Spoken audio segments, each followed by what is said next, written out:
Eto na ang tambayan ng mga mahilig saan. MILF, MILF, My Intimate Love and Fantasies.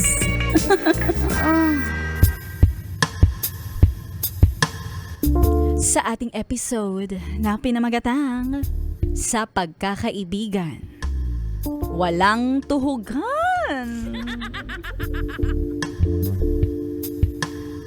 May kwento ako. Isa akong babae at may isi-share ako. 10 years ago. Tagal na. Nangyari ito at bumalik na naman sa aking alaala dahil sa ngayon, yung lalaki na dati kong kaibigan ay nagpaparamdam na naman. Pero kwento ko muna yung nangyari 10 years ago. Noong mga panahong yon, ay kakabreak ko lang sa boyfriend ko. Kaya marupok ako. Ay, marupok yan. Tipong aakbayan mo ko, oh sige, go. Iyan na ang invitation papunta sa entrance ng aking kuweba. Ay, grabe naman yun, oh.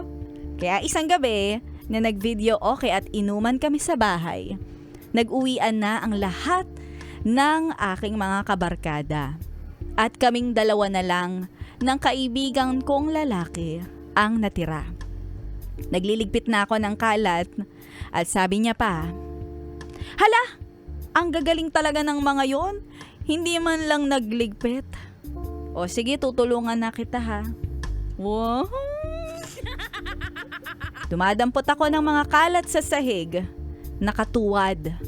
At nararamdaman ko na may kamay sa bewang ko na pumupulupulupot. Pagtayo ko, inambahan niya ako ng halik sa pisngi. Para akong nakuryente. Humarap ako sa kanya at ginantihan ko ng mapupusok na halik. Yung halik na parang wala nang bukas. Why, deadline! Tapos sa sofa, napahiga kami para ituloy ang salpukan. Mabilisan. Baka may magbukas ng pinto at may mahuli. Wala pang 10 minuto ay nagkahugutan na. Sabi niya ngayon, alam ko na ang pakiramdam ng langit. Huy! Kinabukasan, hindi naman namin ito napag-usapan. Naging awkward na ako sa kanya. At yung lalaking kaibigan kong ito, umaarteng parang wala namang nangyari. Hay, amnesia yarn?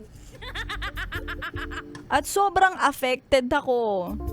Na pinagsisihan ko na sana'y wala na lang sa aming nangyari. Kaibigan ko pa naman siya. Nang dahil sa nangyari, nilayo ko yung sarili ko sa kanya. Pati na rin sa buong barkada. Siyempre, ayoko naman na magkita kami. At kung kasama ang mga barkada, nandun din siya. Kaya ako na ang nag-adjust. Pag nagkakayayaan ng bonding na nandun si Kolokoy, hindi ako sumasama. Ngayon sa present time, wala na akong galit. Pero yung nangyari, nag-iwan ng lamat. Ako din naman ay may sarili ng buhay at wala nang mapagsidlan ang aking kaligayahan.